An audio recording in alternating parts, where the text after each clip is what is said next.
Chapter 21. Corin's first glimpse of Vladet after coming out of hyperspace revealed a blue ball streaked with white and stippled with dark green. I think we ought to take it and keep it, Whistler. It looks a lot more pleasant than Fog World ever did. The astromech piped agreement, then brought the tactical screen up on Corin's monitor. Corin glanced at it, then keyed his comm. 3 flight is negative for eyeballs. He raised his left hand and flipped a switch above his head.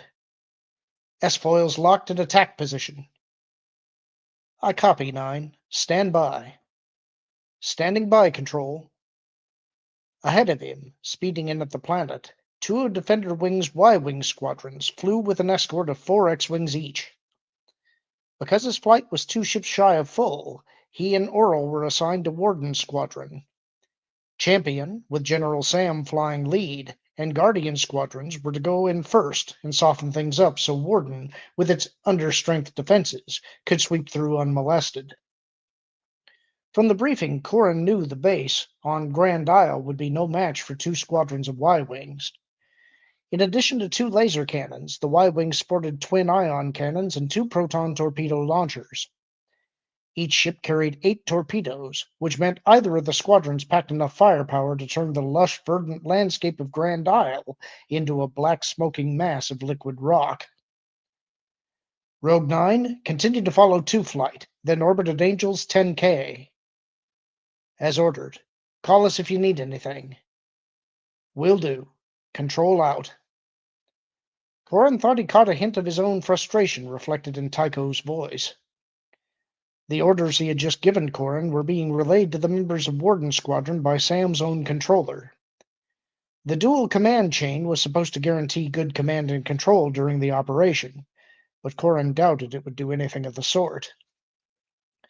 In Corsac, when we were working a joint operation with Imperial intelligence, the dual control became dual control, and that didn't work well at all.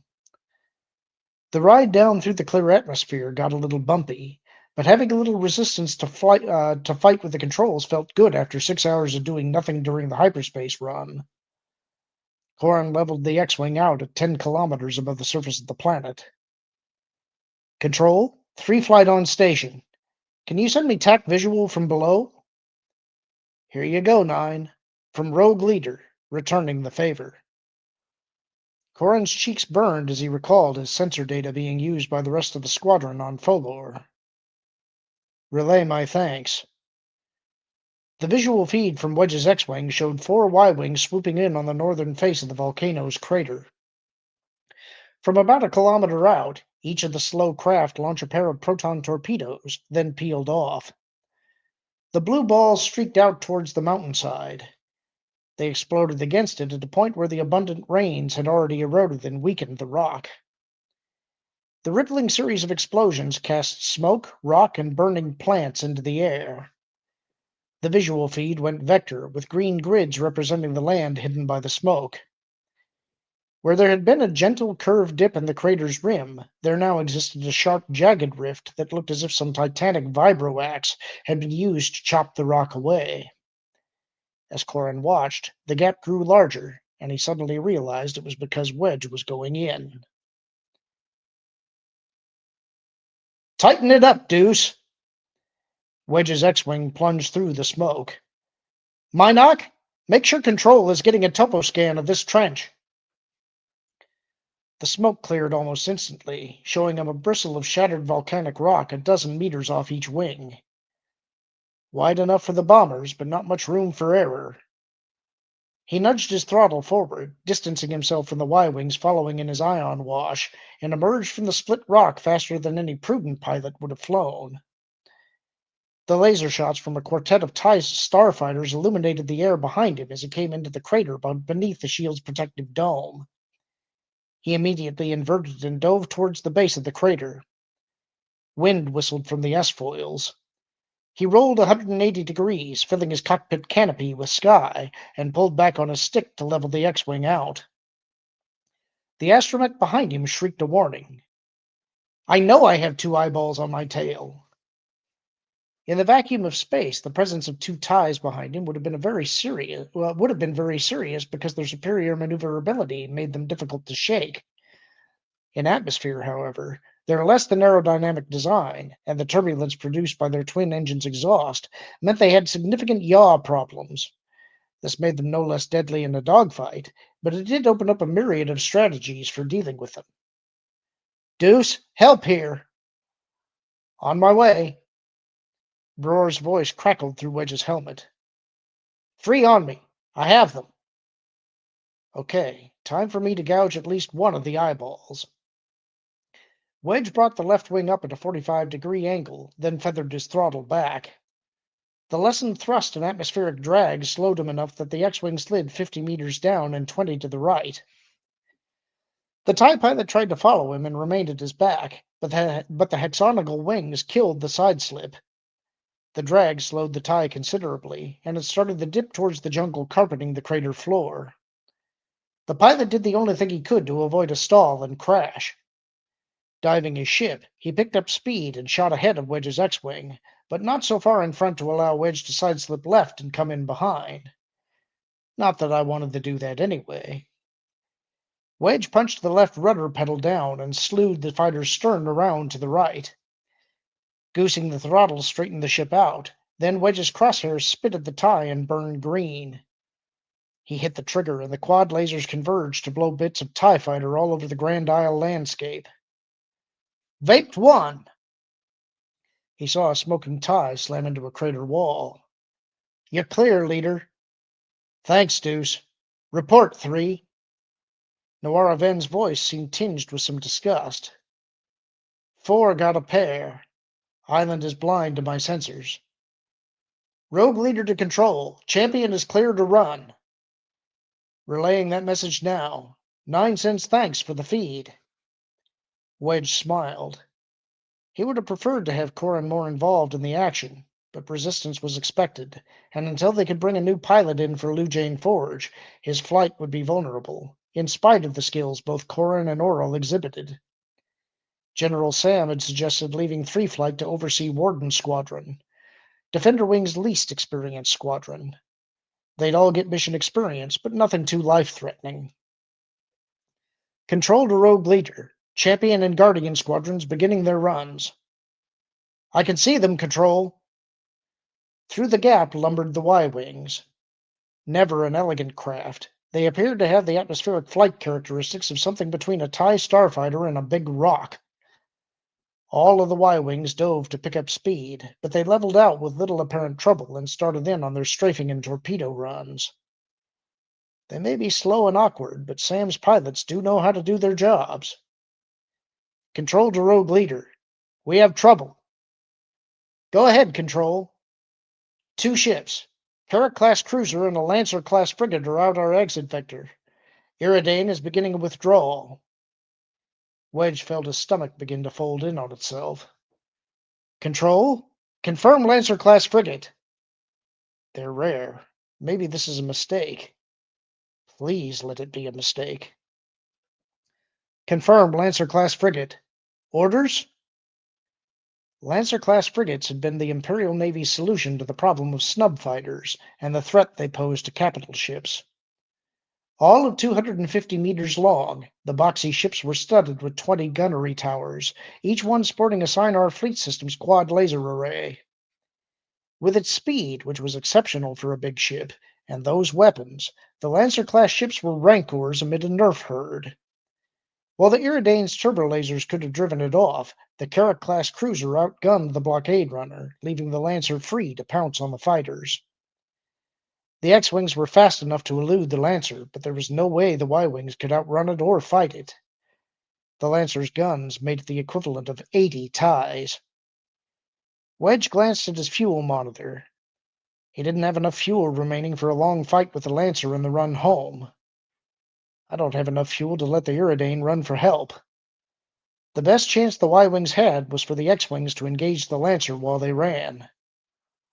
Before he could reply to Tycho's request for orders, General Sam's voice came over the comm. Rogue Leader, screen Warden and Guardian squadrons and get them out of there. Champion will buy you the time. Negative, General. Champion will die that way. Rogue may die if we let the Lancer and you break out. I'm making this an order, Antilles. Rogue Squadron takes its orders from Admiral Akbar, General. Rogue Leader, this is 9. Not now, 9. Commander, I know how we can get the Lancer. Worst case, we lose one ship. What is he babbling about? Easy, General. Go ahead, 9. Ships have to close to 2.5 clicks to get a firing solution for a proton torpedo. The Y-wing getting that close to the Lancer will be baked.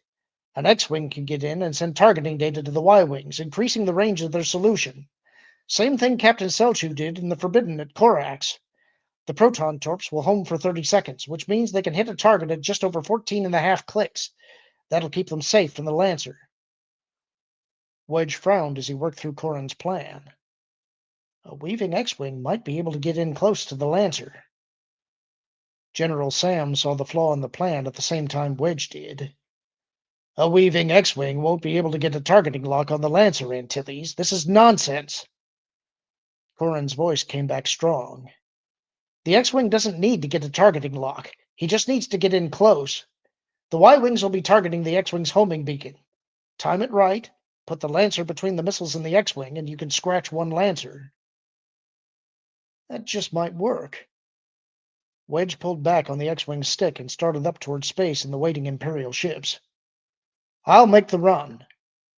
Negative, Antilles. General. Rogue Leader, this is 9, outbound. Release Warden Squadron to me. Sam's fury sizzled over the comm. Under no circumstances. Stop now, Rogue 9. Release the squadron to me. I'm outbound and I'm going to play tag with that Lancer. This is treason, 9. Sam's voice cracked with anger. I'll have you shot. As long as it's Warden Squadron that's doing it, I don't mind a bit. 9 out. Antilles, do something. He's got the altitude, General. And the attitude. Release the squadron to him. Wedge let a deep breath out. Then form Champion up on me, just in case his run doesn't do the trick.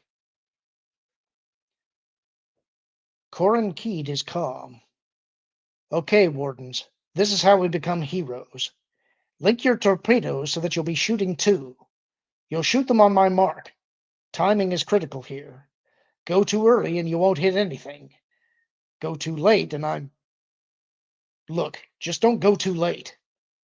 Tend, I need you to match their speed, and don't let them get any closer than 8.5 clicks from me. And not much farther either. My homing beacon will be on 312.43. Use that as the frequency for the target lock on the torpedoes. Got it, 9. Control, 9 here. Be prepared to scatter the Wardens with evasive maneuvers plots in case the Lancer gets aggressive once the torpedoes are away. On it, 9. Good luck. Corrin's hand strayed to the medallion he wore. Thanks, Control. 9 out. Okay, Whistler. We have our work cut out for us. The pilot hit switches that pumped the full output of the fusion engine into propulsion. He ran all shield power to the forward shields. I'm going to be trying to weave in at that monster. I want you to route my stick commands through a randomizer that adds or subtracts portions of 5 degrees in all dimensions from my commands. Don't let the Lancer get out of a 20-degree cone of my nose, but in that cone I want to be jumping around. Got it? The droid replied with a sharp affirmative whistle. And at the Lancer, I want to invert and pull a tight loop scraping right over the top of its hull and down the other side. We should be going away at 90 degrees to our current line and back towards Vladet's atmosphere. Corrin sighed. If we make it that far. Whistler squawked reprovingly. Sorry to get you into this. Corrin punched the console button that enabled the droid's ejection system. Maybe your next pilot won't be so stupid. The green light above the button went out. Corrin hit the button again. And maybe your next ship won't have shorts. The light died again. The pilot turned and looked back at the droid. You got a death wish? Whistler brayed derisively at him. I am not looking at taking all the glory for myself. Corin swallowed past the lump in his throat. Thanks for hanging in. My father died alone. Doing that doesn't recommend itself. The droid gave him a scolding whoop. Okay, you do your part and I'll make sure we don't die. Corin looked at his scanner. Sensors put him 18 clicks out from the Lancer. Whistler, check my math. At full power, I'll do 6 clicks in the time it takes the missiles to catch me. That means they have to shoot when I hit the 6-click mark. They have to be inside 15 clicks from the Lancer. Looks like we're all lined up and ready to go. The droid chirped triumphantly, and a countdown clock started in the upper corner of the sensor display. 9 to Wardens. 40 seconds to launch. Whistler, cut in the randomizer when I hit 2.5 clicks from the target. The Lancer's weaponry, because it was taken from TIE bombers, suffered the same range limitations as the fighters. Also, map how the towers are working and send that data back to Control and Rogue Leader. If the Lancer has any weak points, any guns that aren't shooting well, they need to know. The timer counted down to 10 seconds. Corin rubbed his medallion one more time, then settled his right hand on the stick and smiled. Here goes Rogue 9, following the unit's tradition of accepting suicide missions with a smile. Wardens, on my mark. 5, 4, 3, 2, 1. Mark! Launch torpedoes! The comm came alive with fire reports. Corin couldn't make sense of the babble, but as the clash of voices died, he did hear, Warden 3, torpedoes away! He glanced at the timer, which had started scrolling off seconds until impact. 2 seconds late. Probably not a problem. Whistler, you want to kill the volume on the missile lock warning siren? I am aware they're incoming. The background noise in the cockpit died. He watched the seconds slowly count down. It seemed to take forever for him to pass from the launch point to halfway in on the Lancer. As his ship streaked in, he could see strings of green laser bolts begin to stretch out towards him. They began to curve and curl as the gunners tried to track his ship. The closing speed made all of their initial shots go long. 12 1/4 seconds from impact, Whistler brought the randomizing program into play, and Corin felt the stick begin to twitch. A tiny spark of fear ran through him as he imagined he had lost control of the ship. In its wake, he found a calm that felt all too familiar from the last night on Talasea. Well, I didn't die then. Maybe, just maybe. Easing the stick back and to the left, he tossed the X-Wing into the weave. Wave after seemingly solid wave of green laser energy lashed out from the Lancer, yet his snub fighter sliced through the troughs and curled through the crests, flirting with their deadly caresses. Light flashed against his shields, partially blinding him, but those glancing hits neither slowed nor deflected him. There was no missing his target. The Lancer-class frigate, Whistler identified it as the Ravager, swelled into a hard-edged, spiky rectangle, with an up-bent prow and a bulbous engine assembly. Green backlight from the quad splashed color over the ship's imperial white exterior. Corin nudged the X-Wing in line, more or less, with the ship's middle deck. Then the X-Wing whirled out of his control. In compliance with the instructions he had given Whistler before, the droid rolled the fighter hard to starboard.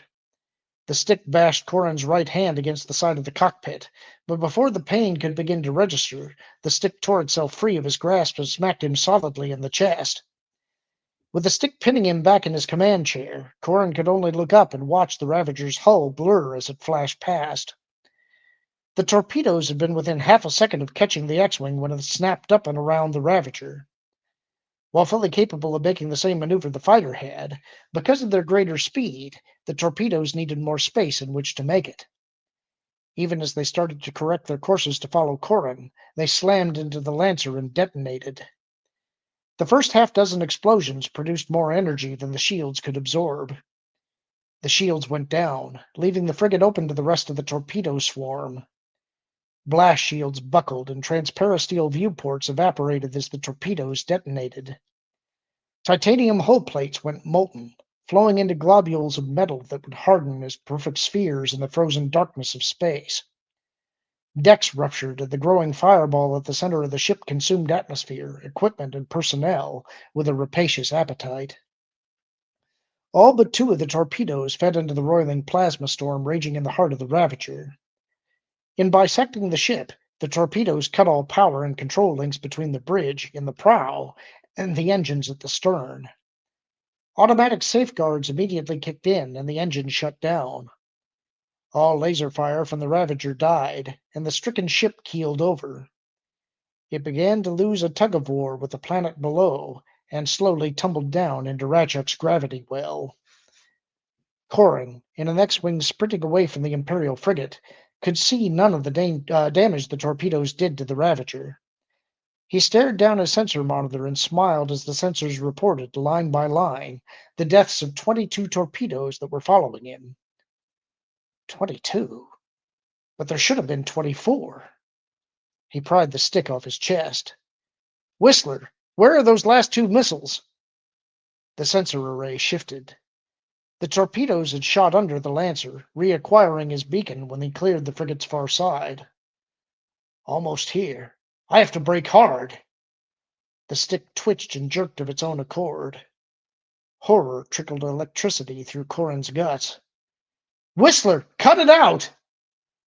The stick still bucked and fought against his grip. Corin realized in one painfully crystal-clear moment that in having used the indefinite pronoun it in his last command, he had made a mistake equal in magnitude to still having all shield energy in his forward arc. He started to rectify both of those errors, but the proximity indicator reporting the location of Warden 3's torpedoes told him his time had run out. And that's the end of the chapter. Hope you enjoyed it. Talk to you soon.